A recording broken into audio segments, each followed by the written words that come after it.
Hello mga kaurban! Welcome back po muli dito sa aking channel. Sa video natin ngayon ay mag-unbox tayo ng mga bagong halaman na aking binili online. Tara samahan niyo akong alamin at tingnan kung worth it nga ba ang pagbili ng halaman sa online. Ano-ano nga ba ang mga nabili ko at legit seller ba ang nabilhan ko ng halaman?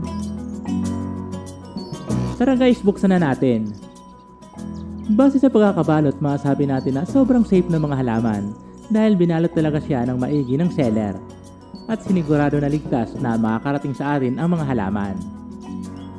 Ang mga halaman pala na ito guys ay galing pa ng Davao del Sur sa Mindanao. Kaya naman medyo malayo-layo pa ang pinanggalingan ng mga halamang ito. Shoutout nga po pala sa ating seller na si Ma'am Feji Alas. Salamat po sa pagbalot ng maigi sa mga halaman. Sa mga hindi po pala nakakaalam, tayo ay super fan ng halamang snake plant. Kaya naman huwag kayong bibigla kung ang mga halaman na ito ay iba't ibang variety ng snake plant. Siyempre guys, bilangin muna natin kung tama yung bilang ng mga halaman na pinadala ni seller. Bale 5 variety ng snake plant ang ating binili online. Alamin natin kung ano-ano nga ba ang mga variety ito.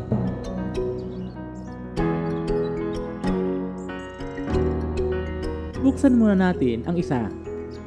Ito pala guys ang moonshine.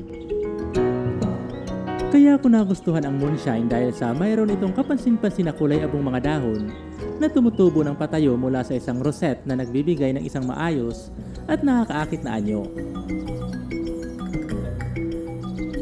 Ayan guys, makikita nyo naman na medyo tuyo na ang mga ugat niya. Medyo natagalan kasi ang deliver dahil sa pinalipas muna ang undas kasi sabi ng seller may stock lang sa courier ang halaman at mas delikado daw ito para sa halaman. Sunod naman natin ay ang Fontanella. Medyo hindi familiar sa akin ang variety na ito dahil parang kamukha lang siya ng Laurel tea na medyo may pagka-dark ang dahon.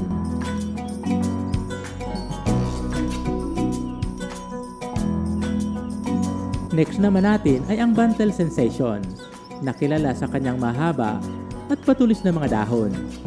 Kilala din ang halamang ito sa kombinasyon ng dark green na dahon at puting guhit na patayo. Ang mga guhit na ito ay nagbibigay ng isang elegante at modernong itsura sa halaman. Mapapansin din na medyo makitid ang mga dahon nito kumpara sa ibang variety ng snake plant.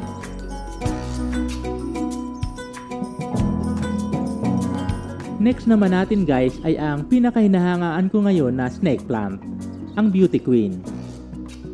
Ang Sansevieria Beauty Queen ay isang napakagandang uri ng snake plant. Mayroon itong mga dahon na kombinasyon ng puti, dilaw at cream na may kulay berde at abo na shade sa mga dahon nito. Mayroon din itong waxy coating sa mga dahon nito na nagbibigay sa kanya ng makintab na itsura. Tunay niyang di maitatago ang angking kagandahan ng Sansevieria Beauty Queen lalo na kapag inilapit ito sa iba pang mga variety.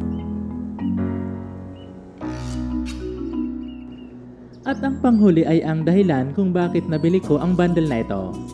Ito ang Snake Plant Copper Tone na talaga namang kakaiba ang kulay ng dahon. Natatangi ang kulay ng dahon nito na kombinasyon ng kulay berde at tanso. Ang mga guhit sa dahon nito ay nagbibigay ng isang elegante at rustic na itsura ng halaman. Bali nabili ko ang 5 piraso na ito sa halagang 800 pesos at 200 pesos naman ang delivery charge. Sulit ba ang presyo mga kaorban? Para sa akin, sobrang sulit na siya dahil 5 piraso na at iba-iba pang variety. Base guys sa nakita natin sa mga dahon ng snake plant, masasabi natin na sobrang stress ang mga halaman sa biyahe. Pero kilala naman natin ang snake plant na isa sa pinakamatibay na halaman, kaya naman kahit tuyo na ang kanilang mga ugat ay siguradong makakasurvive ba sila. Isa sa paraan guys para mawala ang stress ng halaman ay kailangan ibabad muna ang kanilang mga ugat sa tubig. Siguraduhin na kalibel lang ng ugat yung tubig na ilalagay sa timba para maka-adapt sila sa panibagong environment at maiwasan na malunod at mabigla sila. Pagkatapos mailagay ang mga halaman sa timba, ilagay naman natin sila sa malilim na pwesto. Hanggat maaari ay iwasan silang ilagay sa may direktang sikat ng araw habang nakakwarantin sila. Bale, ibababad muna natin sila sa tubig ng 30 minutes hanggang 1 oras. Ito ay para ma-hydrate sila o maibalik ang nawalang tubig sa kanilang mga ugat at dahon. Matapos ang pagbababad ay itatanim na natin sila sa permanenteng paso.